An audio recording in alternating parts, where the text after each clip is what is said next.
सर्वांना नमस्कार। आज आपण शालेय विद्यार्थी सुरक्षा समिती सभा ऑगस्ट 2026 या विषयाची माहिती आपण या आजच्या व्हिडिओमध्ये घेणार आहोत। तत्पूर्वी जर आपण चॅनलवर नवीन असाल तर ॲक्टिव्ह गुरुजी या चॅनलला सबस्क्राइब करून ठेवा, जेणेकरून असे नवीन व्हिडिओ आपणाला प्रत्येक महिन्यामध्ये मिळतील। चला तर मग आपण विषयाला सुरुवात करूया। दिनांक या तारखे रोजी शाळेचं नाव या ठिकाणी घ्यायचं आहे। अध्यक्ष यांच्या अध्यक्षतेखाली विद्यार्थी सुरक्षा समिती सभा घेण्यात आली। सदर सभेसाठी शाळेचे मुख्याध्यापक उपस्थित होते, अशी थोडक्यात माहिती या ठिकाणी घेतलेली आहे। त्यानंतर विषय नंबर 1 असणार आहे मागील सभेचे इतिवृत्त वाचन करणे। यामध्ये मागील सभा दिनांक या दिवशी इतिवृत्त वाचून दाखवले असता त्यावर चर्चा होऊन त्यात कोणताही बदल न सुचल्याने ते जसेच्या तसे मंजूर करण्यात आले। असा ठराव सर्वानुमते मंजूर करण्यात आला। असा विषय नंबर 1 असणार आहे।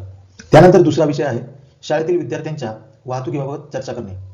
शाळेतील विद्यार्थ्यांच्या वाहतुकीबाबत चर्चा केली असता चालत जाणाऱ्या विद्यार्थ्यांना नेहमी रस्त्याच्या डाव्या बाजूने वापर करून चालावे। रस्त्याच्या एकदम कडेने आणि येणाऱ्या वाहतुकीच्या दिशेने, जेणेकरून समोर येणारी वाहने स्पष्ट दिसतील या दृष्टीने चालावे। रस्ता ओलांडताना नेहमी झेब्रा क्रॉसिंग, सबवे किंवा ओव्हरब्रिजचा वापर करावा। रस्ता ओलांडण्यापूर्वी थांबा, दोन्ही बाजूंना उजवीकडे डावीकडे पहा आणि कोणतीही गाडी येत नसल्याची खात्री झाल्यावरच रस्ता ओलांडा। या नियमाचे तंतोतंत पालन करावे असं सर्वानुमते सांगण्यात आलं। असा हा विषय नंबर 2। यानंतर विषय नंबर 3 आहे शाळेला विविध वस्तूंची आवश्यकता असल्याबाबत। यामध्ये शाळेत विद्यार्थ्यांच्या शैक्षणिक भौतिक गरजेसाठी विविध वस्तूंची गरज आहे या विषयावर चर्चा केली असता शाळेचे माजी विद्यार्थी, प्रतिष्ठित व्यक्ती, व्यावसायिक यांच्याकडून शाळेला मदत मिळण्यावर चर्चा केली आणि आपल्या पातळीवर प्रयत्न करावे असे सांगण्यात आले। असे सर्वानुमते सांगण्यात आले आणि हा ठराव मंजूर करण्यात आला। त्यानंतर विषय नंबर 4 असणार आहे तक्रार पेटीतील तक्रारींचा आढावा घेण्याबाबत। याची सविस्तर माहिती। शालेय तक्रार पेटी हे विद्यार्थ्यांच्या अडचणी, समस्या आणि सूचना मुख्याध्यापक व्यवस्थापनापर्यंत सुरक्षितपणे पोहोचवण्याचे एक प्रभावी माध्यम आहे। अनेकदा भीती किंवा संकोचामुळे विद्यार्थी आपल्या समस्या थेट मांडू शकत नाही। अशा वेळी तक्रार पेटी त्यांच्यासाठी हक्काचे व्यासपीठ ठरते। आढावा घेताना तक्रारदार विद्यार्थ्यांची गोपनीयता जपणे अत्यंत आवश्यक आहे, जेणेकरून विद्यार्थ्यांच्या या प्रक्रियेवर विश्वास राहील। प्राप्त तक्रारीवर ठरलेल्या वेळेत योग्य ती कारवाई केली जावी आणि केलेल्या उपायांची माहिती विद्यार्थ्यांची ओळख गुप्त ठेवून परिपाठात किंवा सूचना फलकावर सामायिक करावी। यामुळे विद्यार्थ्यांची सुरक्षेची भावना निर्माण होते आणि शाळेचे वातावरण अधिक स्नेही व पारदर्शक बनण्यास मदत होते। विषय नंबर 5 असणार आहे शाळेतील विद्यार्थ्यांची आरोग्य तपासणी करण्याबाबत। त्याची सविस्तर माहिती। शाळेतील विद्यार्थ्यांचे शारीरिक व मानसिक आरोग्य उत्तम राहावे आणि संभाव्य आजाराचे वेळेत निदान व्हावे या उद्देशाने आरोग्य तपासणी शिबिर आयोजित करण्याबाबत समितीची महत्त्वपूर्ण बैठक पार पडली। चर्चेच्या सुरुवातीला विद्यार्थ्यांच्या नियमित आरोग्य तपासणीचे महत्त्व अधोरेखित करण्यात आले। त्यासाठी स्थानिक प्राथमिक आरोग्य केंद्र किंवा बालरोग तज्ज्ञांच्या टीमशी संपर्क साधून पुढील महिन्यात 2 दिवसाचे तपासणी शिबिर आयोजित करण्याचे निश्चित झाले। या शिबिरामध्ये विद्यार्थ्यांची उंची, वजन, दृष्टी, दातांचे आरोग्य, हिमोग्लोबिन आणि सामान्य शारीरिक तपासणी केली जाईल। तपासणीपूर्वी सर्व पालकांना सूचनापत्रक पाठवून पूर्वकल्पना देणे आणि विद्यार्थ्यांची वैयक्तिक पार्श्वभूमी जाणून घेणे आवश्यक असल्याचे ठरले। असा हा 5वा विषय या ठिकाणी आपण घेतलेला आहे। त्यानंतर विषय नंबर 6 असणार आहे विद्यार्थी सुरक्षिततेच्या अनुषंगाने उपयोजना अंतर्गत कार्यशाळा आयोजित करण्याबाबत। याची सविस्तर माहिती। शाळेतील विद्यार्थ्यांची सुरक्षितता हा अत्यंत संवेदनशील आणि महत्त्वाचा विषय असून याविषयी विद्यार्थी, शिक्षक आणि शिक्षकेतर कर्मचाऱ्यांमध्ये जागरूकता निर्माण करण्यासाठी एक विशेष कार्यशाळा आयोजित करण्याबाबत समितीची महत्त्वपूर्ण बैठक पार पडली।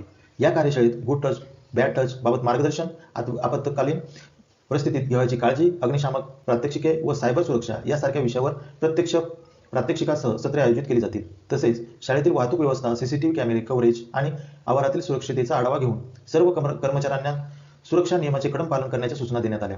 असा हा विषय नंबर 6 असणार आहे। त्यानंतर विषय नंबर 7 विद्यार्थ्यांच्या सुरक्षेच्या दृष्टीने वायर तपासणी करण्याबाबत। याची सविस्तर माहिती। शाळेतील विद्यार्थ्यांच्या सुरक्षेच्या दृष्टीने वीज अपघात टाळणे अत्यंत आवश्यक असल्याने संपूर्ण शालेय परिसरात विजेच्या वायर्स आणि उपकरणाची तपासणी करण्याबाबत समितीची बैठक पार पडली। चर्चेदरम्यान वर्गखोल्या, संगणक कक्ष, प्रयोगशाळा, वरांडा आणि मैदानाभोवती असलेल्या विजेच्या तारांची सुरक्षितता तपासण्याचा निर्णय घेण्यात आला।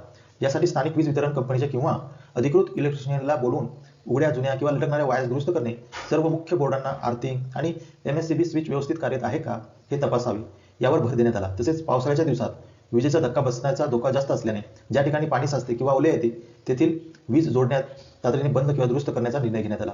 हा आहे विषय नंबर 7। यानंतर विषय नंबर 8 असणार आहे अग्निशामक यंत्र रिफिलिंग करून घेण्याबाबत।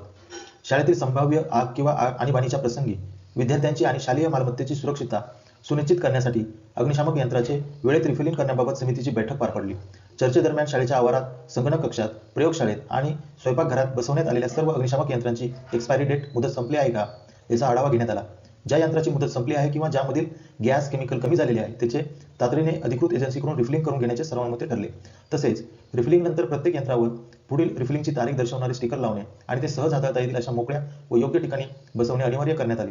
यासोबतच आणीबाणीच्या वेळी या यंत्राचा योग्य वापर करता यावा यासाठी शिक्षकेतर कर्मचारी आणि वरिष्ठ विद्यार्थ्यांना अग्निशामक यंत्र चालवण्याचे छोटे प्रात्यक्षिक व प्रशिक्षण देण्याचे महत्त्वपूर्ण निर्णयही समितीने एकमुखाने मंजूर केले. हा असणार आहे विषय नंबर 8. त्यानंतर विषय नंबर 9 असणार आहे शाळेत येताना पावसाळ्यात नदी नाले ओढ्यातून ये जा न करण्याबाबत. त्याची सविस्तर माहिती. पावसाळ्याच्या दिवसात मुसळधार पावसामुळे नदी नाले आणि ओढ्यांना अचानक पूर येण्याची शक्यता असते. ही बाब विचारात घेऊन विद्यार्थ्यांच्या सुरक्षितेसाठी समितीची तातडीची बैठक पार पडली. चर्चेदरम्यान ग्रामीण भागातून किंवा दुर्गम रस्ता ओलांडून शाळेत येणाऱ्या विद्यार्थ्यांच्या सुरक्षितेवर विशेष भर देण्यात आला. पावसाळ्यात पाण्याची पातळी वाढलेली असताना किंवा पाण्याचा वेग जास्त असताना विद्यार्थ्यांनी कोणत्याही परिस्थितीत नदी नाले किंवा ओढे ओलांडण्याचा प्रयत्न करू नये याबाबत परिपाठात दररोज विद्यार्थ्यांना सूचना व मार्गदर्शन देण्याचे ठरले.